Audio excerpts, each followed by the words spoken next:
Right now, more than $1 billion is sitting on Starbucks gift cards and inside the Starbucks app.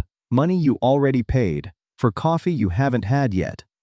Starbucks doesn't have to give any of it back until you redeem it, and some of it never has to give back at all. That's not a rewards program. That's a business model. This is the insane truth about how Starbucks actually makes its money. Howard Schultz didn't build Starbucks to sell coffee. He built it to sell a place to sit. In the late 1980s, he returned from a trip to Italy, obsessed with the idea of a third place, somewhere that wasn't home and wasn't work, where people would pay for the right to linger.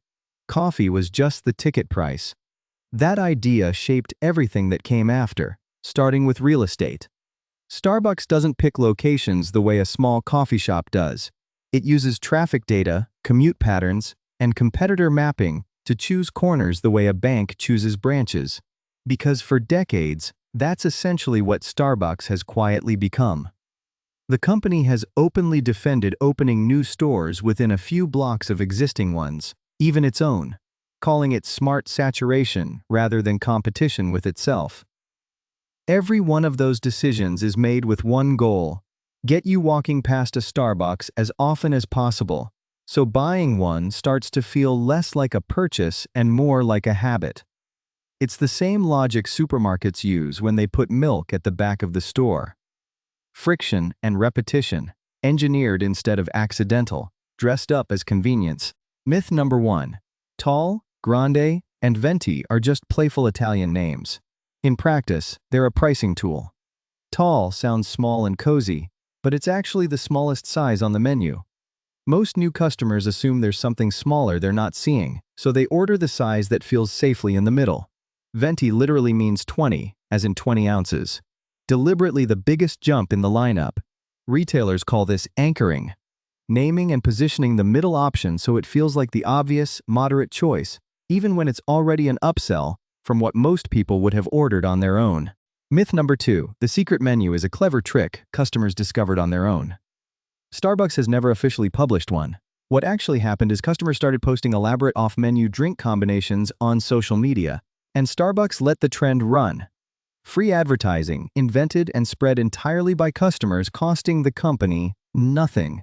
Baristas are separately trained to suggest upgrades at the register. A bigger size, an extra shot, a syrup pump. None of that requires a hidden menu. It just requires you to ask for slightly more than you plan to. Here's the part that actually functions like a bank. Every time you load money onto a Starbucks gift card or into the Starbucks app, that cash moves onto Starbucks books immediately. As your money, sitting there, waiting for coffee you haven't ordered yet. Starbucks doesn't pay interest on it. It isn't insured the way a bank deposit is. And by the company's own financial filings, a meaningful share of loaded balances are never spent at all. Forgotten cards, expired app credit, a few dollars nobody bothers to redeem. Accountants call that unspent money breakage. And when it's officially written off as unlikely to ever be redeemed, Starbucks gets to count it as revenue. With no coffee, cup, or napkin ever handed over. At the scale Starbucks operates, outside analysts have compared its total stored value balance to the deposits held by a real regional bank.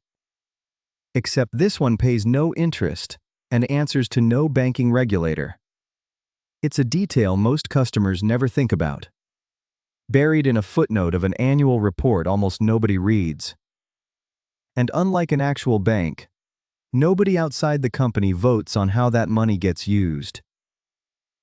In the meantime, if you're new here, hit subscribe and tap that thumbs up if you want more of these. Okay, back to it. Myth number 3.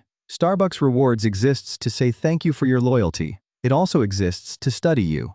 Every scan links your order history to your account, what you buy, when, and how often, feeding personalized offers designed to bring you back on the days you'd normally skip. Stars expire on a schedule, which nudges you to return before you lose what you've already earned.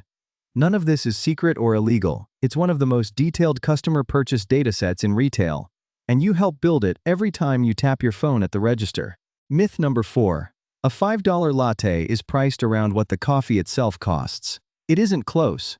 Green coffee beans are one of the cheapest ingredients in the cup. As Haldrich estimates, Munder Cliff number Schultz, the empanunal oxystinctia skunks fex, at a flow office style, a film hier, a chefly laid op, to a Zane Schultz and a Veliternovum, the op twinged pages fein indicing. Industry estimates put the raw bean cost of a single espresso-based drink at a small fraction of its menu price.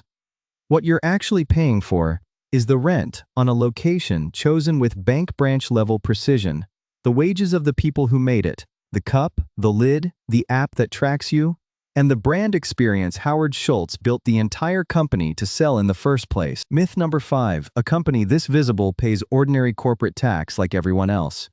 In 2012, a Reuters investigation found that Starbucks had generated billions of pounds in UK sales over more than a decade while paying almost no UK corporation tax, largely by routing profits through royalty payments to related companies overseas.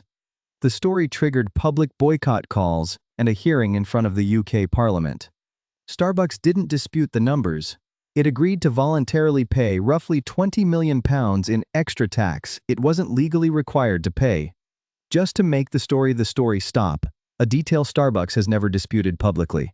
None of this makes Starbucks unique. It makes Starbucks a clean example of something almost every big brand does quietly. Real value is what something costs to make, plus a fair, transparent margin. Manufactured value is a story about scarcity, luxury, convenience, or belonging, stacked on top of that cost that only survives as long as you don't look too closely at what's actually underneath it. The 2 questions worth asking about any brand you hand your money to: who benefits from you not checking the math? And would the price hold up if you saw exactly where every dollar went? Starbucks' price holds up because most customers are buying the third place, the app, the ritual, not the bean. That's not automatically a scam. Almost every strong brand is selling you some version of that same story. The trick is noticing when you've stopped questioning it. But it's worth knowing which one you're actually paying for. Here and everywhere else you spend money out of habit. A cup of coffee that costs cents to make and sells for dollars isn't an accident. It's decades of brand strategy working exactly as designed, one gift card balance at a time. If you want to see what else your brain quietly pays extra for, subscribe. Myth Brain is where the myths come to die.